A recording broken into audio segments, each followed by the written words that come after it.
everybody? Welcome to the 50/50 podcast. This is your boy ILLIEST DEMEANOR, and I'm out here with Colby Whitfield. Yeah, what's up, Colby? How you been? I've been doing good, man. Yourself? Good. I've been doing good. So, before we started recording, I was kind of giving you a little, rundown of what 50/50 is. Before we get into everything about you, for all my listeners out there, I just want to tell you that I appreciate anybody that subscribed.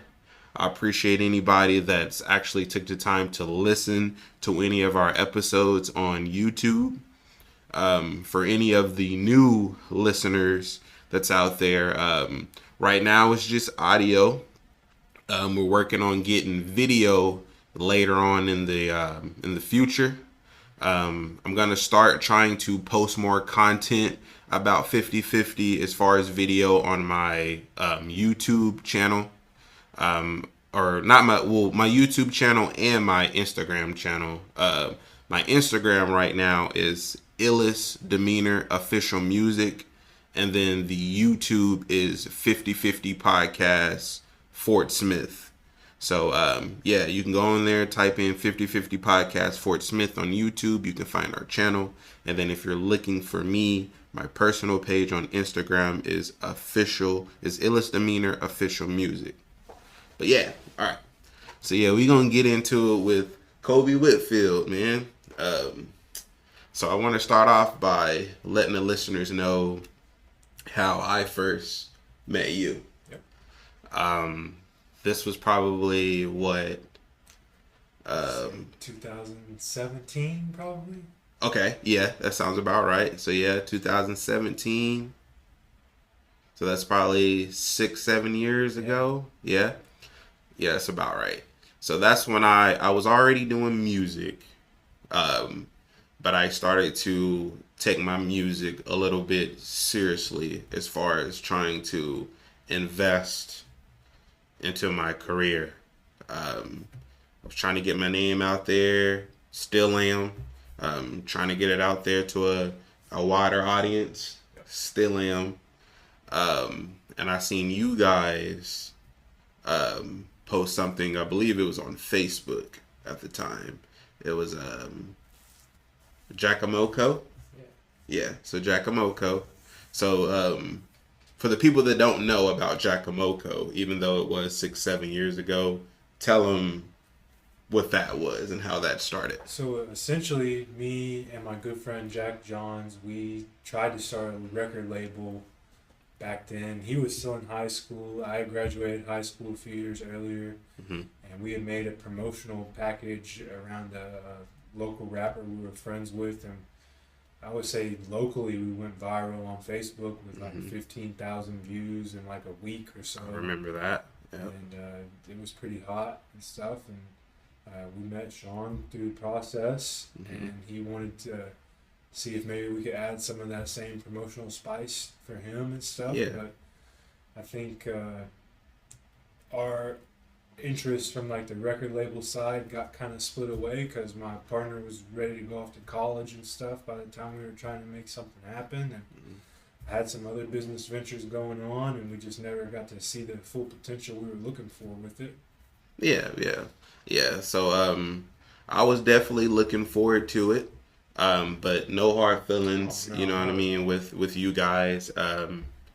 Just like you said, I know Jack ended up going to college, so I haven't spoke with him since, but me and you, we messaged each other back and forth, and you told me a little bit about, what was going on and stuff like that, and I was like, well, maybe we'll link up and do something, in the future, and, we both stay here in Fort Smith, so I was like, and I'll see you around, man, and every time I've seen you, it's been nothing but, love and stuff like that, man. So, I guess everything works itself out because now we're here today. Oh, yeah.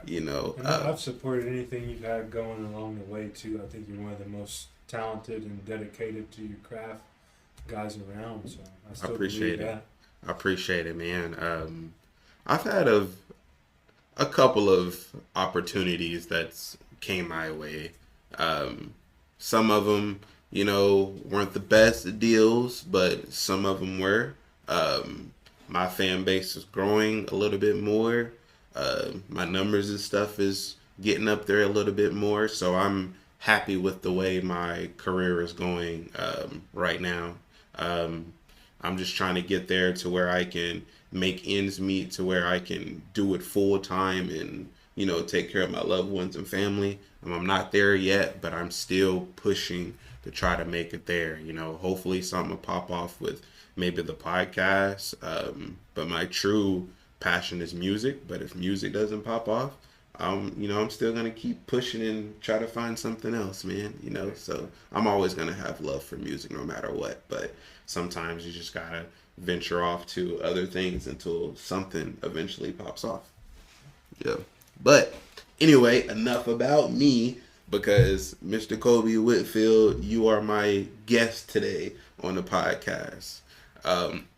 So I seen on Instagram you posting footage of boxing. Right. Yeah. I'm a huge fan of boxing. My dad, Shawn Jones Sr., I'm Shawn Jones Jr., used to be a boxing coach. He had partnered up with Alton Jones. You said you know him. Alton Jones is a part of, the committee, in the state here at Fort Smith. I think it's called Fort Smith Recreation, Fort Smith Park. Right. So he deals with a lot of events and stuff that goes on that has to do with the city and the downtown park. A little over 10 years ago, he threw a boxing tournament down at the riverfront of Fort Smith in that little glass pavilion. And, they had a stage there. They had vendors there, food. They end up getting a belt, had some sponsors and stuff. I think they had like the Choctaw Casino there, like all types of stuff, all type of like sponsors and stuff. It was pretty big. It was a pretty big crowd too. If I had to throw out a number and guess, I want to say at least 100 people probably showed up just to watch like the fight at least. But they had a tournament. They had all types of fighters. I can't remember exactly how many fighters were in the tournament, but they had all types of fighters come down from different parts of the city, different parts of the world, and they competed in the tournament. And it was over 3 days. So I think it was Friday, Saturday, and Sunday. And I think Sunday, I believe, was like the finals, like the championship match, and whoever won it got a chance to get the belt. I can't remember exactly like how many weight classes it was, but I do know that whatever weight class you were in, if you made it to the finals and you won it, you did get a belt. And I think first winner got a belt, and I think the second winner, I think, ended up getting like a medallion or whatever for second place. But when I seen you posting stuff on, that's how I started the love of it. And when I seen you on Instagram posting videos, I was like, I know Colby. I was like, he's a cool guy. And I was like, and he's putting up boxing clips, and I was like, does he box?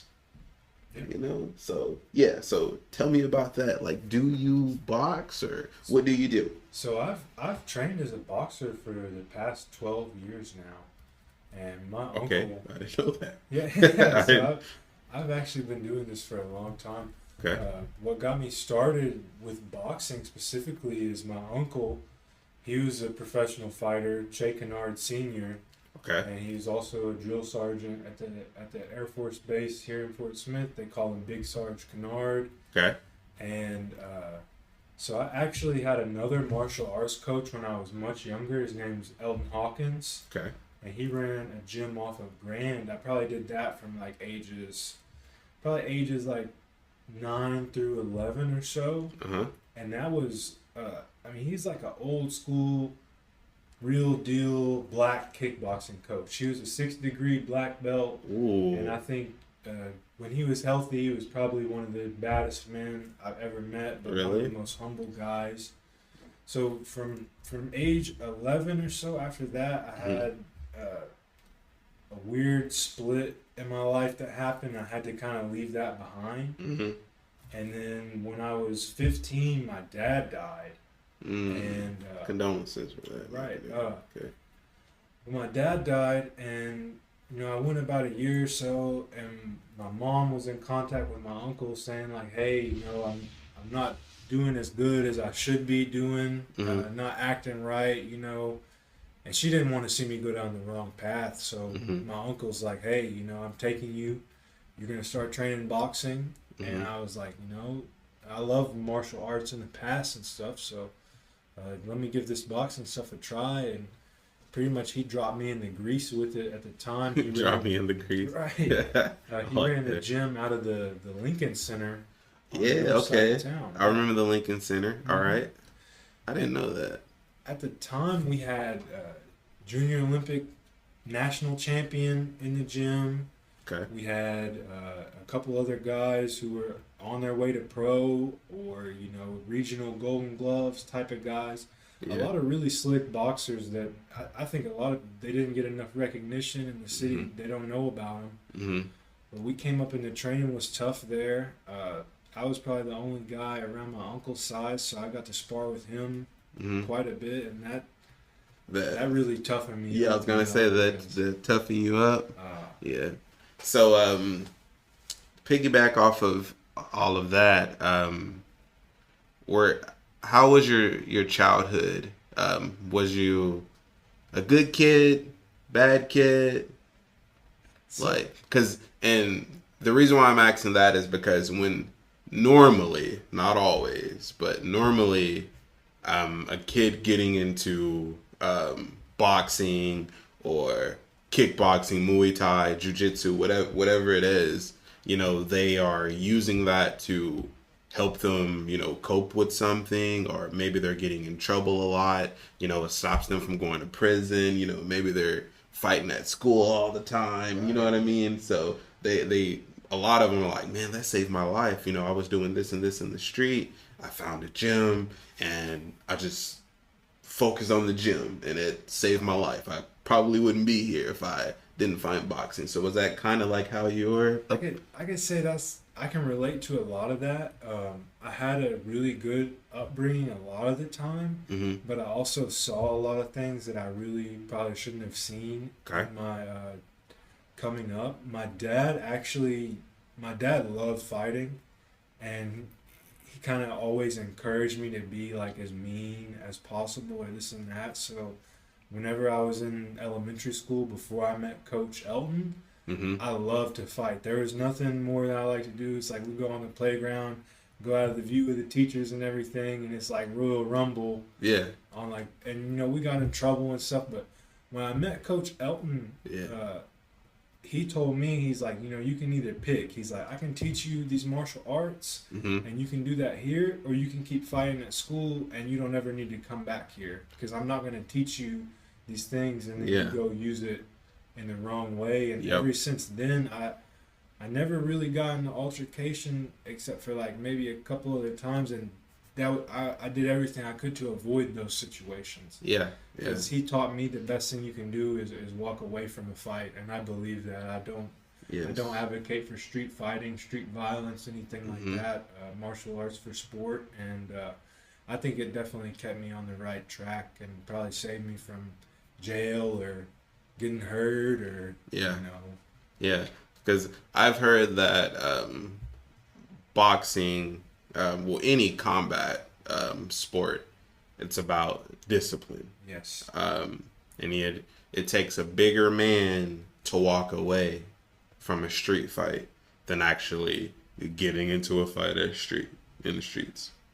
Um, I haven't did any matches or anything myself, but I was around that, just like I said, because my dad was coaching a little bit, when Alton Jones already had it going and stuff. So I can relate to what you're saying about being level-headed, you know, trying to walk away from a street fight and that actually like helping you, you know, and leading you in the right path instead of the wrong path, you know, because a lot of fighters, I've heard that they say, man, if I didn't become a professional fighter, or even not, if not a professional fighter, if I didn't find a gym, Right. you know, I probably would be in prison, you know, or probably in jail, or same thing, prison and jail, same thing, but I probably would have been dead.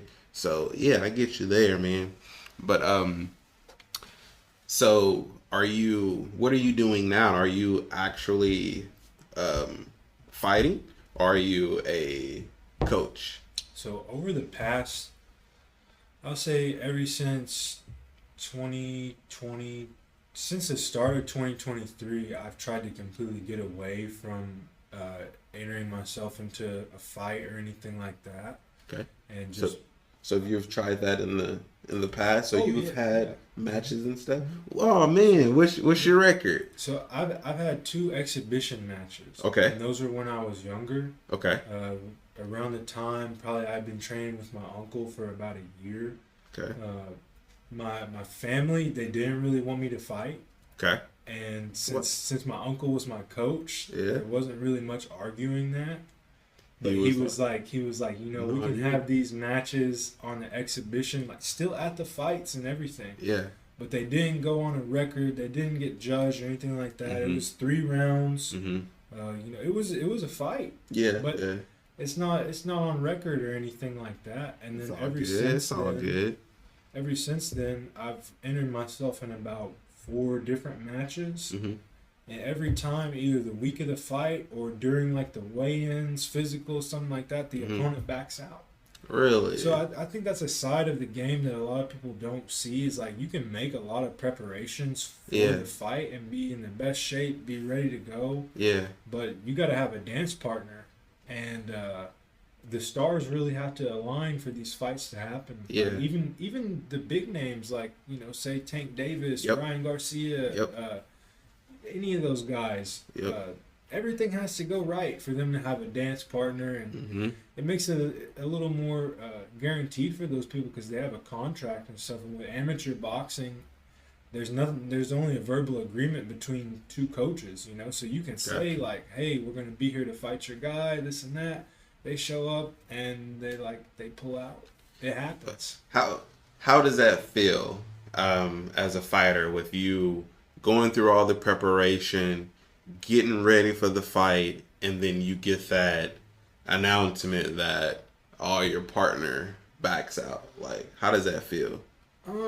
You know, when I was really active and really, really gunning for the fight, it Mhm. didn't bother me too much, because it's like, okay, I'm just going to be that much better for the next one because I'm not going to take any time off, no distractions, keep training. Mm-hmm. But looking back, it kind of feels like missed opportunities, but I just feel like that's not what I'm in it for anymore. Okay. So it's just water under the bridge at this point. Okay. I feel like I would have won anyways. There you go. I rest my head pretty easy on that. Okay. All right. So all right. So you're not really looking to push matches anymore as far as yourself, right? All right. So what are you doing now? So back in 2023, I got my first real coaching opportunity, so the last 2 fights I tried to get myself in were actually kickboxing Muay Thai matches. Nice. Okay. So Dang, bro, Probably- you're trying to be well-rounded. one of the most reputable gyms in our area, shout out to all the River Valley Combat Academy, Family Combat Crew, Yeah. Coach Brian Foster's gym over Yes. off of Wheeler Street. So I got to a point probably in 2022 where I was like, there's nobody really to train with, and I'm training hard. It's like, but I want to train with the best guys. I want to Mhm. be with professionals and this and that, because I feel like that's what type of level I was on. So I said, Yeah. hey, if I got to go learn their sport Yeah. to compete and train with those guys and make myself better, I will. So Yeah. I went and became a member of Brian Foster's gym. Shout I out know, to bro. Foster. Yeah. Shout out to Foster. And you know, him and Coach Daniel Carey, they trained me up in kickboxing. I really enjoyed that, and I did that for quite a while, and eventually I ran into kind of a job situation, personal issue in life where I sat down from the gym for a little bit, but then I was like, man, I miss it so much. And I went up to talk to Foster one day, kind of just have a heart to heart type conversation. Mm-hmm. I was like, hey, coach, if you ever need anybody to hold pads, mitts for boxers and stuff like that, it's like I really want to help the gym in some way that I can, even if it's not fighting, And he's like, well, I need a boxing coach. Man, that's crazy. It was crazy how it all just happened. It all just happened. That's crazy. So he needed a boxing coach, and I was like, I'm your guy. So that right there, man. So having the courage to go to the gym, because you said that you wanted to be around the best guys. Mm. So that type of mindset right there of saying like, man, I've been training really, really hard. I'm really, really dedicated, man. And I want to be on a certain level. I guess I could say like an elite level. Yes. I want to find the best guys that I can in the area. So for you to have that type of mindset right there is crazy in itself. And when I say crazy, like not in a bad way, but just like you're determined and you are wanting to be great. Right. So shout outs to you on that, man. I give you your props on that because it takes a lot, to be in combat sports. Anything, from kickboxing, boxing, Muay Thai, jiu-jitsu, all of that, man. These people put their lives on the line. One wrong, hit, or anything, you're out, man, and you can get hurt pretty bad, man, but yeah, man, that's for you to have that courage to be like, man, I want to be around the best, around the area, and then for you to go and say like, hey, man, like, do anything that you got that I could do around the gym, man, like, I'm willing to do it. And for him to be like, man, I need a boxing coach, and then you were already doing that anyway. You're already trying to be a boxer or were a boxer. So you was like, man, well, I'm your guy. So that's good. That's good to hear, man. I like to hear people that I personally know do great things and accomplish, their goals that they have set out for themselves. So yeah. So let's go into the coaching now. That's when I first got my real official coaching title, being a coach at a gym. So was he like, you're the coach now? You're my boxing coach. Yeah, it was like that. Just like that. Like that. Let me take one step back. Okay. Let me step back like probably a year or so before that happened. Mm-hmm. I would frequently go down to Coach Blue's gym, Terry Clark. Shout out Coach Blue. Shout out Fort Smith Boxing Club. Love you guys. Yeah. And I would often frequent there because I can just drop in and work out, or I'd just go by just to even say what's up because I kind of live right down the street from the gym at that point. And I went in there, and there was a kid training, and I gave the kid a couple pointers and stuff and helped him out because he looked kind of new and stuff. And I didn't realize it, but his mother was out in the car. Okay. All right, so sorry to cut you off. So right there. So let's say, all right, so I like to ask these type of questions. So you see a kid in the gym, and you're like, I think I should go over and give this guy some pointers. How's the kid's like reaction? Is he kind of looking at you like, man, like, you know what I mean? No, this kid and I clicked like instantly. He started picking up what I was putting down. I feel like I got a real good way of explaining things when it comes to boxing. And I'm giving them some tips on how to punch, how to do the drill, because I've done these drills for Coach Blue 1,000 times. Yeah. And I didn't realize that his mother was out in the car. Okay. She saw me working with him. And when the practice ended, the mother came in and was like, I see you working with my son, and you're giving him a lot of attention that he wasn't really getting in here.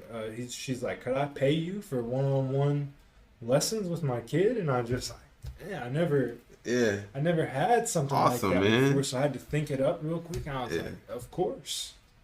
And I trained that kid. He had a fight. He actually lost the fight, but he trained incredibly hard. Yeah. And then we kind of parted ways and stuff. He quit boxing, but a lot of people come and go with boxing, so no hard feelings at all on my part. I've seen so many people come and go in the boxing sector around here through my years. But you wanted to know about Foster's gym, so I started out coaching at Foster's gym, and I had boxing classes Monday through Friday, 5 days a week there. Okay. Man, that's a full-time job. Yeah, so I mean, it was definitely a job.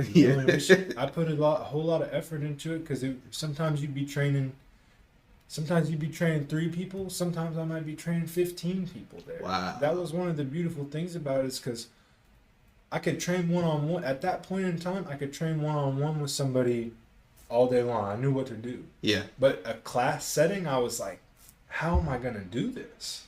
Yeah. So I had to really study what I was doing, and learn, expand my skill set even more. That's probably the thing I'm most thankful for my time there, is how much I expanded my skill set, just being able to work with so many different people, whether it was children, women, young men, fighters, people with disabilities. I've taught boxing to a kid in a wheelchair.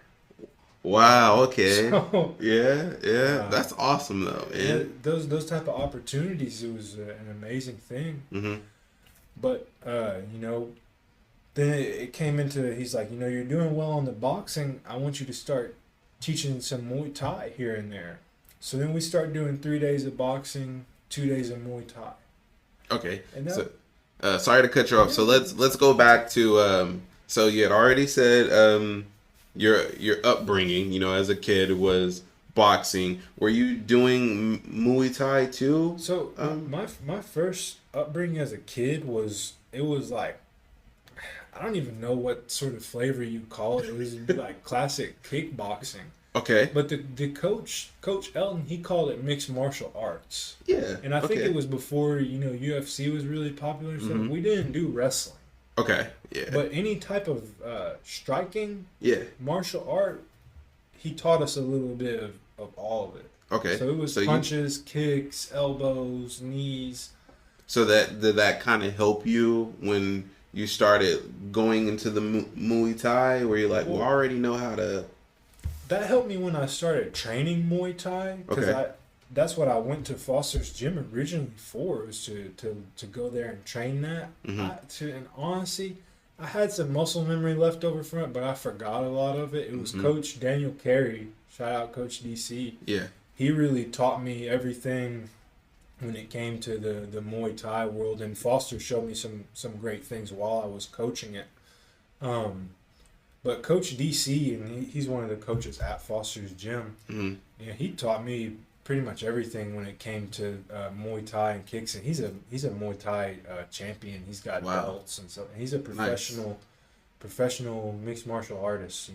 Nice. So honestly, a lot of the drills and stuff from when I was coaching Muay Thai, I just recycled a lot of his stuff. I can't even sit here and act like I came up with that on my own. I mean, if he's a wonderful coach, I have a great memory, so I was hey, I'm just gonna.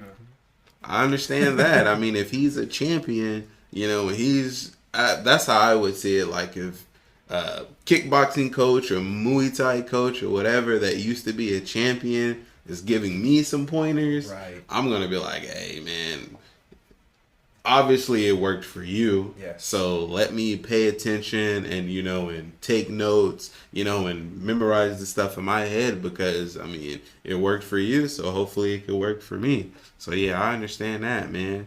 So how many do you have, like how can I say it, people that come in to make like time slots, like appointments and stuff like that.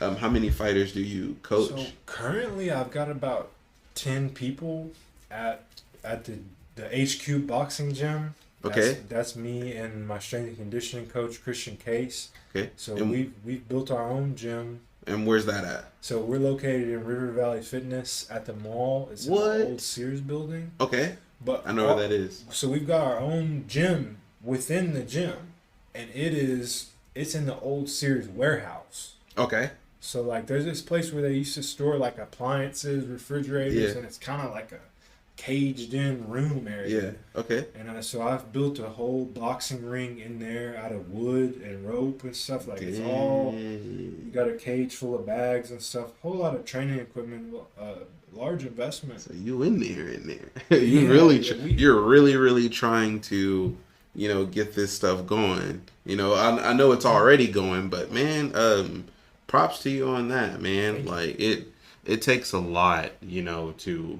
get stuff going. I don't know what type of budget you have to start a boxing gym, but with me being a music artist, you gotta have the finances to make stuff move. If you don't have the finances, you're kind of like stuck, standing still, and you're like, hey man, like in order for me to make this next move, in my career, you gotta have a budget, you know what I mean? So I can only imagine, the sacrifices and stuff that you had to go through, and like, certain situations, certain things that you had to do, to get that stuff going. But it sounds like I'm gonna have to come in there and visit too, man. You gotta come check us out. Yeah, but if you got it going, man, so props to you on that, man. I would like to give one major shout out to Randy Hilmer, the owner operator of River Valley Fitness. Nothing's possible without that guy. I've been knowing him for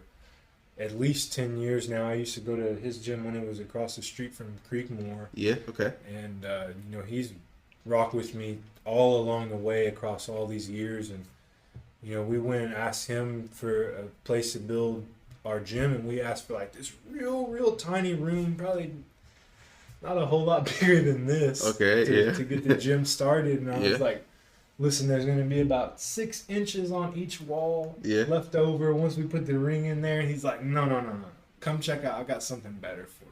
Wow. And he blessed us with, where we have our facility now. Nice. And we're also very blessed to have some investors rocking with us. Mm-hmm.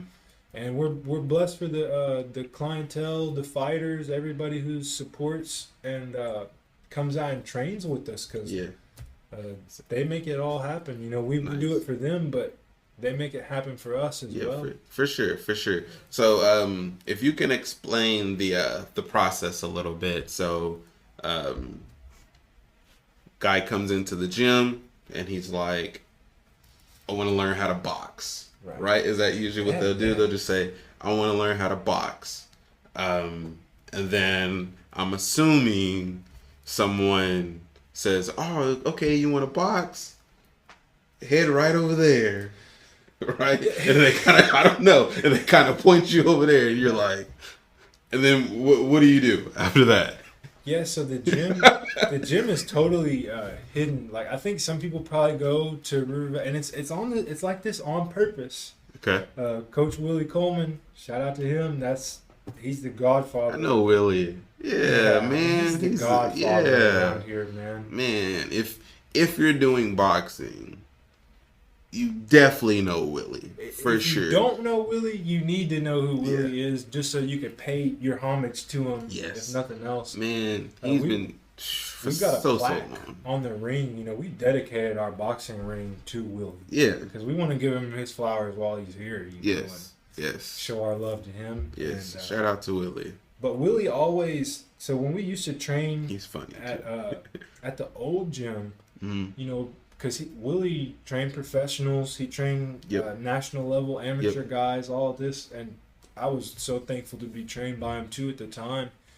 And people would try to come into the boxing area because it had a separate room at the old River Valley Fitness. I don't know if you'd ever been there. Yeah, in the back. Back. When you first walk in, and I believe you take a right, and it's like where all like the little cardio stuff is. It's like all I remember that. Yep. So if you came in there and Willie was, conducting a session with us and like the pro fighters and this and that, he would not let you come back there. That's true. If you weren't a fighter. Yep. Just because he didn't want anybody looking, he didn't want anybody recording. Mm-hmm. So my gym pays full homage to that because you can't even find it unless somebody sent you or sent me to come get you and take you to it. Yeah. And this and that is totally off the grid. Damn. So that's the first part. That's kind of cool. I'm not going to lie. That's kind of cool. Like, are you trying to box? We'll let somebody come and get you. Yeah. That's cool. So it's in the trenches back here. It's in the back here, man. Right. We got to walk you to it. That's funny. So, we would take somebody back there, kind of show them around and be like, hey, this is what we got. And then from then, my question would be are they interested in just learning how to box just for the boxing, or do you want to be a fighter? Because it's two completely separate programs. If you just want to box, I can give you all the boxing training, which is going to start with an intense regimen of footwork. Because gotta have that. You got to be able to get into position to make your attack. If you can't get into position, then you could punch like Mike Tyson. Yeah. But it's not really going to mean much. Mm-hmm. And, so we'll go over footwork first. Okay. Footwork is pretty much an everyday occurrence. My guys probably get tired of doing footwork. Yeah. I don't get tired of watching them do it.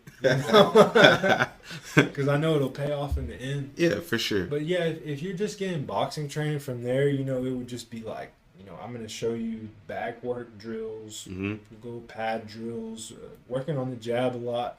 If you just come for just the boxing training, it's not a whole lot different than how I train my fighters. The main difference is if you come to the gym and you're wanting to be a fighter, well, my partner for the gym is Christian Case. Shout out to my brother Christian. He just placed second place in official strongman games, Midwest regional tournament, and now he's going to the world tournament. Wow, okay. He's ranked, I don't know the number, but he's top 50 in the world for his weight class. Wow. Nice. So nice. So he must be a big old guy, huh? Massive. And so he's our strength and conditioning coach. So that's who I would want to train me. I'm like, you're ranked top 50 in the world? Let's go. So every day, pretty much, my fighters, they go through some sort of regiment designed by him. Okay. And then once all that is done, then you come and train with me. Ooh. So it's intense. It's a world-class level package, man. Yeah. There's not a whole lot of people who are doing it like that or can even replicate what we've got going. Yeah. Do you feel like when people when people go into that and they do you said strength and conditioning first, do they quit right there? Do you get a lot of people to do that, or do they? I think most people that have shown up, shout out to most people. Yeah, they've had the heart to finish the workout. Okay, so you don't get people throw up. We've had some people cramp up, which we hate when that type of stuff happens. Cause I want to keep everybody healthy. Yeah. But water, probably drinking a lot of water. You gotta eat food. It takes fuel to. You can't run a Ferrari with no gas. You gotta have food and fuel. For sure. Yep. But yeah, we haven't had many people ever quit the workout. I think it's somebody gave me a really good analogy to it. Mm-hmm. Have you watched the movie Deadpool before? Yes, of course. You know how they put him in that machine that keeps him 1 inch away from death, but it's just enough for him to live? Yep. They described the workout like that they got put in the Deadpool machine, and they were. That's a dead example. They're gonna die, but just enough to keep living. Yes. Okay. Okay. Man, this might sound crazy. I'm not a boxer or anything like that, but I'm a fan. But the way you explain that to me, like it's almost like I want to be around people that can push me in that type of way in life. Right. You know, just someone that's not going to sugarcoat it, someone that's going to be like, "Hey, I know you can do this. Let's get you there." Because sometimes you need someone that around you that can push something out of you that you never even knew you had. Yes. And it could help you in life in so many ways. You might not even know how it could help you until it actually happens. And you're like, man, if you wouldn't have put me through this, or this wouldn't have happened, I wouldn't have got to this. And, you know, I feel like, me personally, I need something like that in my life. You know, shout out to my wife. You know, my wife keeps me level-headed. She pushes me in life, you know, as far as me being a better man and in marriage, you know, and being a better person in life, you know. But I feel like, as far as like, as a career-wise, not as, you know what I mean, not as, you know, a husband. Oh, she's on it. She's gonna, you know, my wife, shout out to my wife again. She's gonna make sure I'm like the best man and husband that I could possibly be. But career-wise, I feel like that's what I'm missing to push me to the next level. I'm very, very dedicated. You know, I put 100%, 150% into my craft. And, you know, if I get focused on something that I want to do, like, I'm going to keep on doing it until, like, I can't do it anymore.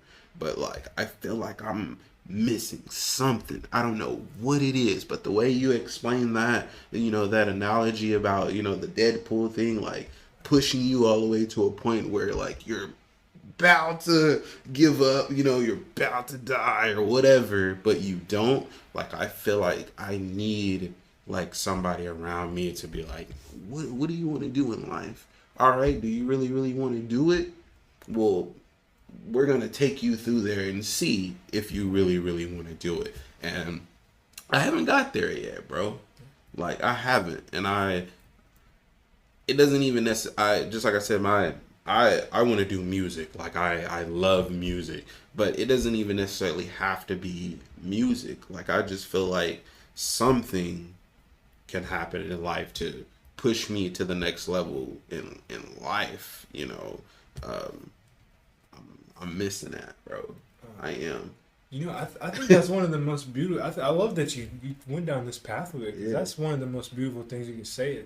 At the end of the day, it's really not even about the boxing so much, because, like, I've seen what it's done for me, mm-hmm. and it'll give you that mentality, like, hey, you know, I'm not gonna give up. I can make it through these hardships in the day-to-day life. Yes, in life. Know, it's the skills to be able to look at what's right in front of you and be like, okay, I'm gonna take this down. Yeah. And I've had some people, you know, and if y'all are listening to this, y'all know who you are. Yeah. You know, y'all have quit. Straight up, y'all have quit. But the time that you spent with me is something that you'll keep with you for the rest of your life. Mm-hmm. And I've taught y'all some skills about handling life that you mm-hmm. won't get anywhere else. I mean, maybe other than like the military or something. Mm-hmm. Mm-hmm. But, you know, and those people, even though they're no longer with me, they're crushing it in the endeavors that they're on. And I'm very proud of y'all, you know, because y'all found a way to take what I've shown y'all and apply it to something else. And that's the highest form of application, is being able to take one thing and say, hey, how can I use it to better me at this? That's awesome, man. That's awesome. I like to hear that. And I feel like I needed this conversation. Like, I brung you on as a guest, you know, because I love boxing too. I'm a huge fan, and I seen what you were doing, and I was like, man, like, I want to hear your journey, you know, of what got you into boxing and stuff like that, man, because, you know, that analogy, just like, I'm gonna say it again, that was a perfect analogy, man, when you said that Deadpool thing right there, because I remember that scene, you know, where they put him in that little tube, you know, and, you know, he was burning up, you know, about to die, and then the guy was like, does it, I guess he said something like, does it hurt or something or whatever? And then he was like, he kept going. He was like, I'm going to push you until you pretty much like give up. And like, he didn't give up, man. He became Deadpool. You know what I mean? And now he's practically unkillable. You know what I mean? So, indestructible. yeah, man. But yeah, so I want to move on a little bit more. Have you had any fighters that you're coaching do matches? I don't know if you already said that or not. So, that was one of the things that made it so hard about, you know, going from Coach Foster's gym to starting my own gym is, I think we counted it up at one point, and last year we had like 30-something wins in fights. Okay. And like at least like 5, 6 of those, somewhere between 6 and 8 of those are professional fights. Okay. That we won. You know, for Foster's gym, and that was so much fun, and I'm so thankful for the opportunity on that, because like I got to go out and watch, like, hey, you know, this is the training really paying off here. Yeah. Which of course I've been a part of training camps and stuff since 2013 or so. You know, that's when I started boxing. Yeah. And I've been a part of, you know, pro training camps, amateur training camps, nice, anything like that. But you know, actually being in the coaching role, and then like, you know, now we're ringside with the guys, now we're in the locker room, wrapping hands up, you know, that experience is invaluable and I'll cherish it forever. That was one of the hardest things about leaving my previous gym behind. And so, you know, I started my own gym. I had 2 guys. One of them was planning on fighting. You know, he had been with me since I opened the gym. And then I picked another guy up along the way, Xavier. Shout out to Xavier. I'll just say it right here. You know, if everything keeps going on the plan that it's going to be, Xavier Robertson, that'll be a household name by the next fight. And I'm not talking about household in Fort Smith. Worldwide. Yeah, he's the future, really. And they've never seen a guy that works like him. And we're planning on entering into fights this September, because that'll be a year of total training for him. Do you, so a fighter trying to have a match, do you at least have to have a year worth of training, or do you recommend it? That's what I recommend. That's what Willie recommends. A lot of these coaches, they'll just send you out there just to have more wins or losses underneath their record. I don't think enough care is being taken for the fighter these days. I'm not speaking on anyone in specifics, but I think part of it is the people who come into the gym to fight are too eager, right? So, you know, it's like a fight is an adrenaline rush, you know. To a lot of people, it's like, okay, that sounds fun, but it's not going to be much fun getting your ass whooped in front of your friends, family, and all sorts of other spectators. So, you know, when we started boxing, you know, you had to come in the gym and train for a year before Coach Willie, Coach Che, any of these guys were going to co-sign you jumping up in there in the ring and fighting, because they didn't want you misrepresenting the training at the gym. It was taken very seriously. But now, you know, you see guys train for 3 weeks, a month, and they get in there and fight. And hey, you know, you might win, you might lose. I'm going to say you're probably going to lose, you know, if you're fighting anybody worth their salt. But hey, you know, I'm all about. I know what it's like to lose fights too. You know, like I said, we won so many fights. You know, we lost some pretty key battles.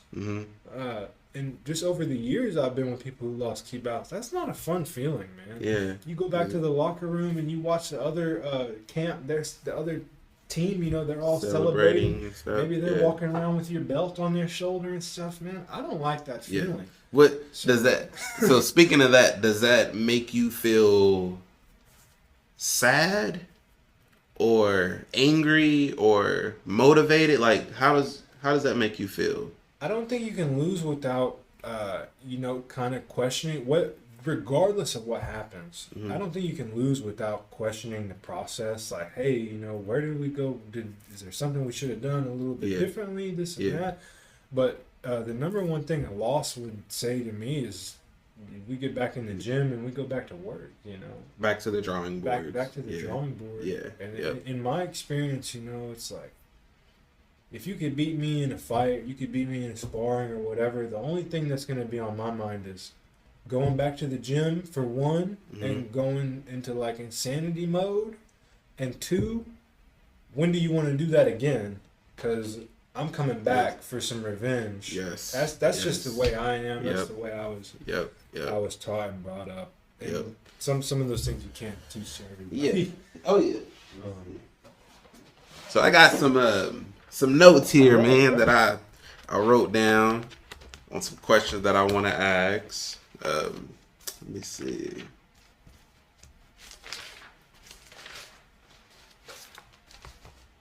Most of them we already hit, man. But let me see. So a fighter coming in. I think I might already ask this question. What do you look for in a fighter? What I'm gonna look for in somebody that wants to be a fighter is the main thing I'm looking for is baseline physical agility, physical strength, and probably above all endurance. Okay. Endurance is going to be one of the most deciding factors. Pretty much, if you got any sort of baseline level sports knowledge, athleticism, Yeah. I can take you and put the boxing craft behind that and craft you up into a boxer. Okay. Does it have to be something? So does it have to be something that you see, or do you? I don't even know if I'm gonna say this right. So because most people say he's it, he has it, like he has that it factor.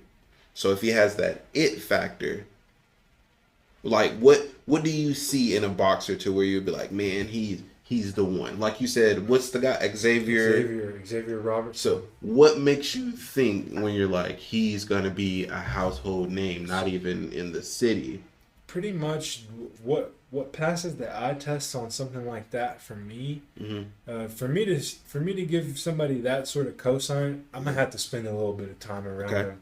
There's no way somebody walks in on the first day and I'm thinking, okay, man, this guy might be the future, Yeah. I'm gonna say something like that because I've seen so many guys with potential quit. I've seen, this and that. I'll put it to you like this: Xavier's got like a cold or flu or something right now. Yeah. He has not taken a day off. Okay. We have not made the workouts any easier. We've not. And this is something I told him. I was like, it's like these guys, a lot of guys struggle to show up even on their best day. Just like Michael Jordan, he played one of his best games with the flu. Yeah, the flu game. So how come you say you're going to sit here and skimp out on the training or this or that just because something's not going exactly the way you don't feel exactly how you... Yeah, so I want to ask you this. That's a good one. So I want to ask you this. Because they're probably gonna be listening to this. We're gonna put it on YouTube and all of that. So, do you make it a little bit tougher on them when they kind of come in and you're like, I'm not feeling it today, man? You know what I mean? That you're like, oh, you're not feeling it. I'm gonna be in your ear for one. let's go. If you're not feeling it, you'll probably be feeling it by the end of it. If you stuck around and stuck through it, you'll be like, wow, I did that, and you'll be feeling better, Yeah. Or you say, man, I got the flu today, man. Like I'm feeling bad. Do you kind of push it back a little bit, or you're like, no, we got to get to these workouts, bro? It depends on who you are. For that, it's like I know what Xavier wants, so I'm gonna give him what he needs to help him get there. If I know you don't really want it like that, I'm not gonna make you give it your all while you're sick. That's one thing I'll say is special about what I do is it's different for every person. The program changes for each individual, so it's like if you were like a businessman or something, you came in there wanting to train and you were sick or whatever.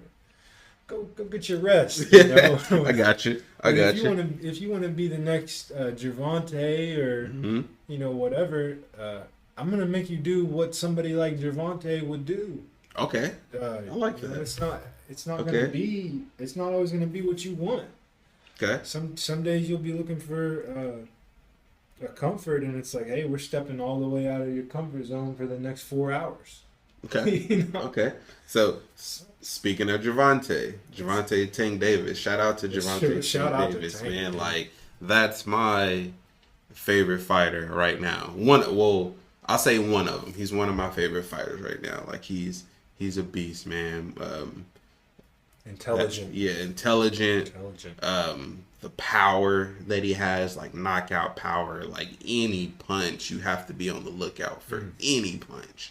Man, you cannot take him lightly. He will put you to sleep, man. One mistake and you're taking a nap. Yes, you know?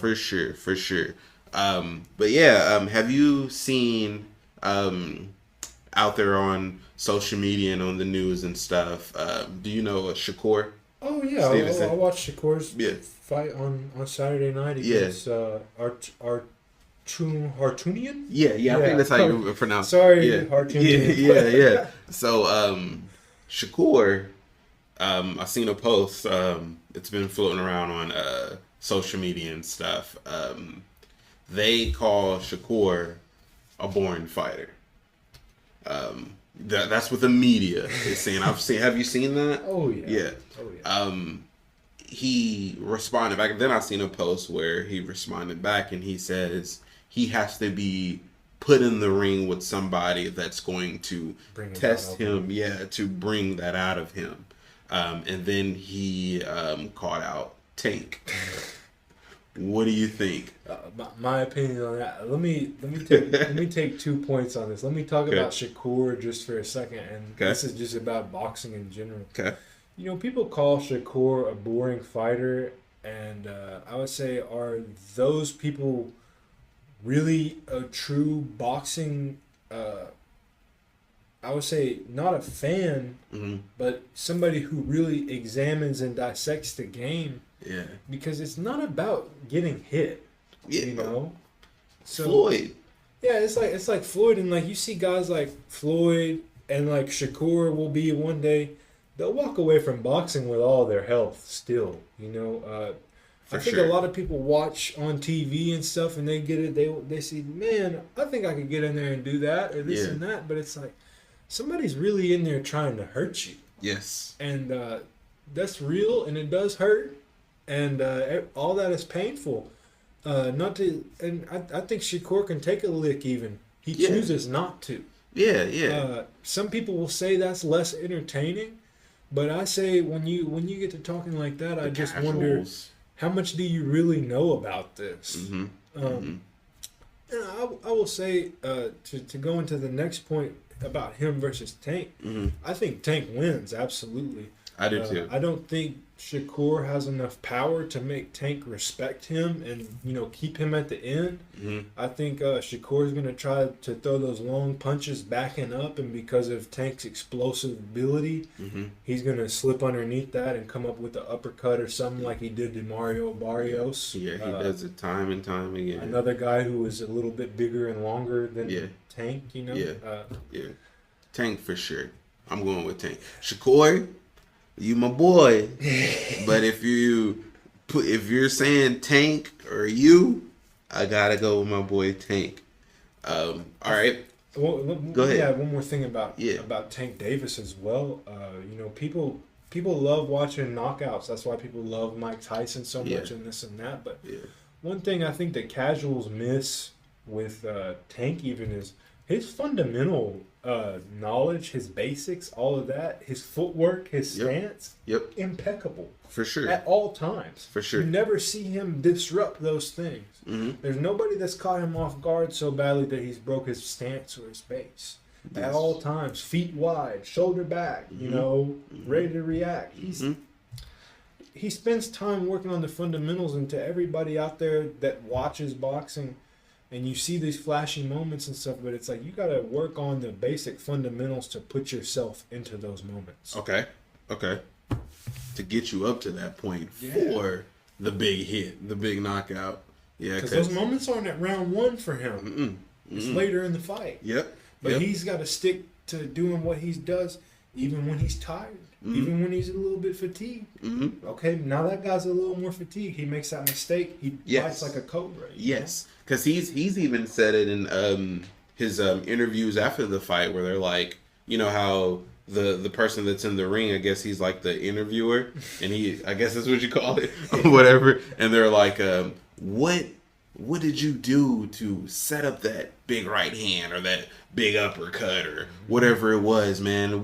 How'd you get that knockout? And he's like, man, I was just reading him like a book. Like I knew he was gonna get tired in those later rounds. Like I've been, preparing, watching tape and stuff like that. I knew he was gonna try to come in here and try to gas me out, and you know what I mean. He was like, so I just waited until he got tired. Once he got tired, man, he ended up putting his hands down because he got tired, and I just hit him with an uppercut or hit him with a right hook or whatever it was. So you really really have to be a smart fighter to know and set up like big knockouts and stuff like that. So yeah, I feel you in that. Real quick, let's jump on. I kind of got some scrabble on here, but this was a while ago, but the Ryan Garcia and the Devin Haney. How do you feel about that?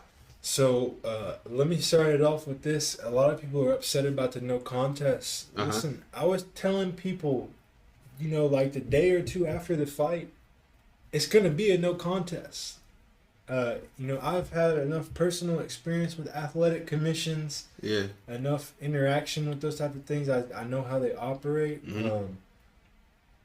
I don't disagree with the no contest at all. But I will say this.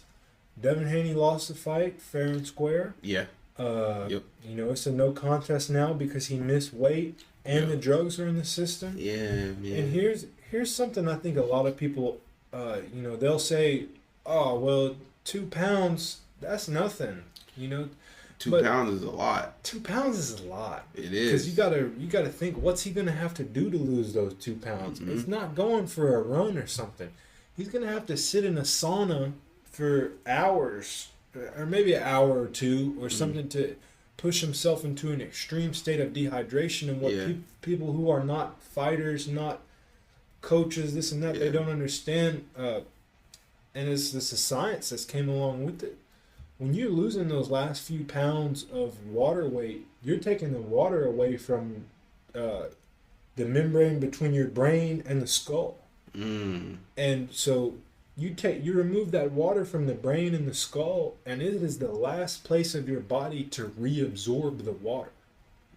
So say we're fully hydrated like we are right now. You punch me in the head, well, it's going to be a hard punch, but since I've got full hydration, my brain's not going to be sloshing around in my skull so badly. Yeah. But if you have dehydrated yourself down to the last couple ounces, you get a hit, well, you're doing brain damage because there's no shock absorbers up there for that. And I think a lot of people, they don't understand that plays a part. Yeah. But hey, Devin didn't even really punch on him enough for that. He didn't, man. I agree with you 100% about Ryan Garcia winning fair and square. I mean, everybody's seen that. You can't even if they try to take the loss away from, or the win away from his record or whatever, like, I mean, he won. He clearly won. I'm still a big fan of Devin Haney. Oh, yeah. I mean, for what he did and achieved in his career, being undisputed and stuff like that in his weight class, and then him moving up to a higher weight class and becoming a champion at a higher weight class in such a short period of time. I believe it was just his next fight. Like, he became undisputed, defended his titles a couple of times. I want to say maybe 2 or 3 times. As undisputed. And then he dropped the belts to go to another fight. And I think his first fight, of him moving up weight, I think he won the belt. He beat Lomachenko over the belts. Yeah, see that? They... well, let's put an asterisk next to it. He beat Lomachenko. But I think, in boxing they vilify you for losing, of course, but out of all the guys like in his like relative weight classes, Yeah, Devin Haney has the best resume. He does. fights anybody. He does. So they're upset about him losing to Ryan Garcia, but it's like, listen, he's fought more killers than Shakur and Tank. Yeah, he has. Point blank, He has. He's the most accomplished out of all of them. When it's all said and done, But yeah, that. Are you a Terrence Crawford fan? Terrence Crawford is my guy, man. Is he? I cannot wait till August so we can watch him throw down again. Got that on there. Who's your favorite? If you had to pick a top 5, no Top particular weight class or anything, who you want got? Current fighters, right?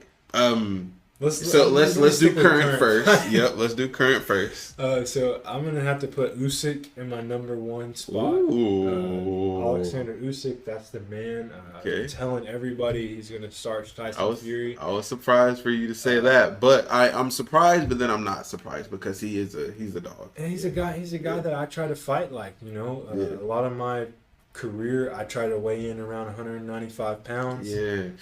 Same height, weight. Really, we're both southpaws. Like I try to emulate his style. Yeah, he's more of a small. I'm glad you said that because he's more of a smaller fighter, but like he always fights guys that are heavier than him, and he dominates them. And I'm like, man, like this guy came from cruiserweight, and he's a heavyweight, and still like he has, even though he's a heavier weight now, he still has that cruiserweight like frame, and he's like killing these guys. It's the speed and reflexes of being. I mean, bigger is not always better. Okay. I don't think it's always better. So mentality, huh? In boxing, it's all about what's up here. Number 2. I'm just probably gonna go down in weights because I like. Somebody asked me what's my favorite weight class. It's gonna be light heavyweight and up. I do like watching bigger guys fight. So number 2 for me is gonna be Dmitry Bivol. Okay, yeah, the Russian. Yes, he's a dog too. Yeah, I love Bivol. Number 3, I'm gonna have to say, honestly, and this is gonna be controversial, man. I really like Canelo Alvarez because I followed his career all these years, and so I remember sitting on the couch at one of my coach's houses when he fought Floyd Mayweather all those years ago. He's usually in people's top 5, so I'm gonna have to pay my homage to the champ. Shout out Canelo. You're one of my top 5 for sure. Then I'm gonna, like I said, I'm going down in weight. So then Terrence Crawford is next, and then after that, I'm gonna pick Gervonta Davis. That makes 5. Ooh, that's a good 5. That's my 5. That's right a there. solid 5. That's a solid 5.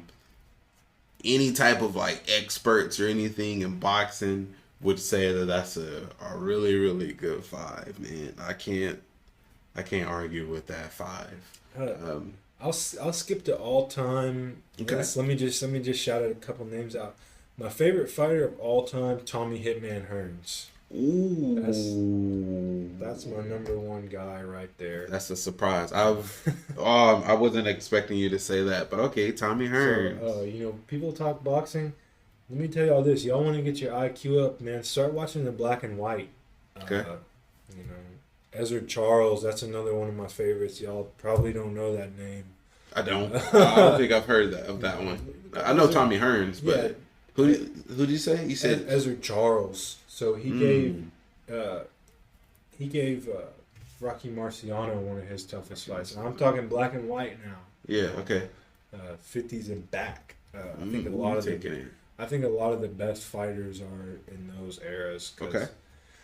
Things were completely differently. Of course, the science in the sport has changed, but it's like there's a couple. Go watch Muhammad Ali versus Ernie Terrell.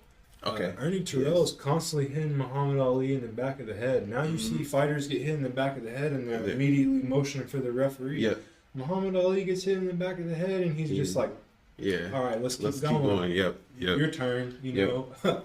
Yep. I think the guys back then were just a little different. Tommy Hitman Hearns, that's my number 1 of all time. But I'll just leave y'all with that. Go start watching the black and white fighters. Yeah. All right. Okay. Yeah. All right. So keep going because I don't think you did 5. Oh yeah, Yeah. So I did you said 5. not of past fighters. So you said Yeah, it's Tommy Hitman Tommy Hearns. Hearns, Edward Charles, George Okay. Foreman. Ooh. George Foreman does not Yeah. get the recognition he deserves. He Definitely not. had two whole careers. Yeah, you know? yeah. He came back, so he was doing really, really good. Then he left, and then came back and was still great. So You know, and, I'm up to it. I know my boxing too. Some people I don't know, but the people that's out there, man, I do my homework. Let me give you another guy you won't know that I've really been on, and this you'll find this really interesting. A guy named Charlie Burley, and I won't even front. I really just found out about this guy, but Sugar Ray Robinson, you know that name, of course, the greatest. Yeah. Because of like promotional reasons and stuff like that, they made him avoid Charlie Burley. Okay. But so, and like I mentioned, Ezra Charles. So Ezra Charles, Charlie Burley, Archie Moore, Jersey Joe Walcott is all black and white fighters I'm naming to you, but they made up what was called the Black Murderers Row in the 50s. I've never heard of that. And okay. Pretty much it's like the promoters and stuff just didn't want you to fight these guys. Because they were dangerous? They were dangerous and they were that good. So, like, in a way, they're kind of overlooked, but, like, stylistically, technically, and, like, I guess you could even say heart-wise because they've got so many fights. Like, their records are massive. Yeah. They're really overlooked by, like, the modern times because, like, a lot of the great fighters avoided these guys. Charlie Burley, that's a guy to go check out. Let me give you that name. I'm to check him out. Go check out some Jersey Joe Walcott, man. Okay. Yeah, see, I haven't heard of these guys. I know most of like the more like bigger names, like popular fighters, but these guys that you're naming, I've never heard of those guys. I got to shout out Sonny Liston as well. Yeah, I know. A lot of people don't realize that he was actually born in Arkansas. Sonny Liston was born in Arkansas. Dang, you putting us up on some game here. I love this story of Sonny Liston, as sad as it is, just because it's like, I have the picture of Muhammad Ali, standing over him from the Phantom Punch and stuff. Yeah. I'm blanking on some of the names, but you can go look up some of the mob promoters and stuff from like the 50s, and that's why I was talking about the Black Murderers Row as well. It's like, boxing was controlled by the mafia during a certain point of its. I didn't know that, but I believe that because mafia has so much power and pull. They can do anything. Up until like the 1950s, boxing was the most popular sport in America. It wasn't baseball, football, none of that. Everybody gathered around to watch boxing. Yeah. So a lot of the fights were honestly fixed. But, they didn't want you to make it look like it was fixed because that could cost them the money and could cost you your life because now you're playing with the mafia's money. Yeah. Sonny Liston, and like I said, I have the picture of the Phantom Punch. You're going to throw the fight.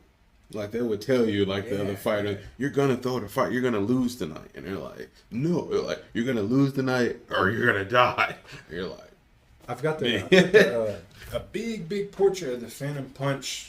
Like where Muhammad Ali's standing over him like that. And Muhammad Ali's yelling at him to get up. Because he's like, what did you go down for? And I believe it was a fixed fight. I have that hanging up in my office. I love it because of the history behind it. Yeah. Not because Muhammad Ali is just so much better than him or knocking him out, but I just I didn't know that. So you're teaching me something about that. I'm thinking, just like you said, Muhammad Ali knocked him out, man. So I'm like, but there's some history behind it. You say you think it's fixed. And they fought twice, and one of the fights Muhammad Ali put it on him pretty good, but I believe that the Phantom Punch fight is kind of questionable. Yeah. Anyway. All right. Yeah. So I got two more things that I want to touch on. So going back to the Shakur Stevenson and the Tank Davis fight, if that happens, do you think it's going to be the biggest fight of the year if it happens? I'm gonna say no, and the reason why is as much as I love watching Shakur Stevenson box and the technical display, the average person does not really enjoy it. And I think part of the problem that he's made with his promoters and Mhm. stuff like that is because they know that he does not sell tickets like a Tank Davis or like like a Haney, like a Garcia. Yeah. And it's tough for the promoter to break the bag out for you when it's Yeah. like that. I don't think it'll give nearly as many numbers as the Tank versus Ryan. Mhm. They're gonna have to do one hell of a press conference tour, Yeah. and they're gonna have to make the world believe that they want to get in that ring and kill each other. Yeah. I don't see it. Man. That's a good one. That's And a good one. I don't think it'll happen yet. The way I think it'll happen, I think it's going to be Tank Davis versus Lomachenko, Yes. and Shakur Stevenson fights the winner of that. Okay. Yes. Yes. Yes. I think that's how they're going to try and set it up. Yeah, I would rather see it happen that way, and it makes sense for it to happen that way because I believe. Don't get me wrong, Shakur is my boy, but I feel like he hasn't fought any big names. Oscar yet. Valdez, that's it. Yeah. See, so I don't think. Yep, that That's is. it. So I don't think he deserves a Tank Davis fight right now. But I think Shakur maybe needs to fight one more person, and then make that Tank and Lomachenko fight happen, and then the winner after that. I would really like to see Shakur fight Frank Martin, the guy who just shout out to Frank Martin, the guy who just lost to Tank Davis. Yep, that'll be a good He's one. a hell of a fighter, and I don't think people give him his credit. Sure, Just couldn't Tank match up Davis with slumped him, but let's think about this. You're fighting in the MGM Grand against Tank Davis. Yeah. Loaded stadium. Yeah. You've never even fought as the main event before. Mm-hmm. So you think Jitters He had was this? never even the man. I'm not saying he would have beat the guy. Yeah. But I'm saying that's a hell of a odds that they've Yeah. put you up to. Yeah. And Tank was playing the mind game too with him, like during the press conference and stuff, and like the face off and everything. He was like, "Look at him over there, like you here because of me." You know what I mean? He was like, He's he's playing wrong. that mind game with them. Like, man, this is your first time even being around like the cameras and stuff like that. Never in the main event. Yeah. People weren't showing Yeah. up for you. Now you're fighting. Tank Davis. Yeah. And then They fed him to Tank yeah, Davis. man, they did, man. They fed him in there, and then Errol Spence was on Frank Martin's side, and Errol Spence was trying to shout out to Errol Spence, but he was trying to say something into him, and he was like, "Man, I think Frank Martin is fully prepared for this fight. I think he's gonna win and stuff." And then Tank was like, "How do you know that? How do you know he's gonna beat me?" Like, I was just like, "Oh man," but That's part of it, man. And that's something I don't. Other than like talking his noise on Twitter, I don't know if Shakur Stevenson really gets up in the press conferences and airs it out like that, because people know that Tank Davis is talking it and he's gonna back it. Yeah. That's tickets. People want to see that. That's how you. Every sell time tickets. Tank fights, he breaks the gate record for the arena. That's doing numbers. You know. Yep. I agree with you. Wherever you go, you set a new record. It's That's crazy. That's crazy. That's crazy. That's a superstar by definition. It is. I think he's gonna. I think, this is just my personal opinion right now. I think he's the face of boxing right now, and the reason why I say that is because the excitement that he brings to his fights, as far as like before the fights and during the fights, he sells tickets, man. Like everybody, when you hear Tank Davis, everybody has some type of emotion where they're like, "Yeah, man, like Tank." Whether they're saying, I don't even know too many people that would be like, "Oh, I don't like Tank Davis. Like he's boring." Like they're always gonna be like, "Man, like he's the one." Even like, if you don't like him, you're gonna tune in. I'll say it was Floyd Mayweather, and then Floyd Mayweather passed the torch to Canelo. That was the real household name. Yeah. People still tune in to watch Canelo. I mean, I love watching Canelo, of course, but I think he's second. If anybody, I would say right up under there. He right was number one. Yeah. But Tank has passed him now. Yes. Now Tank's carrying the torch as a face of boxing. I think Yes. he's doing a damn good job with it. Yes, I got Tank, Canelo, Terrence Crawford,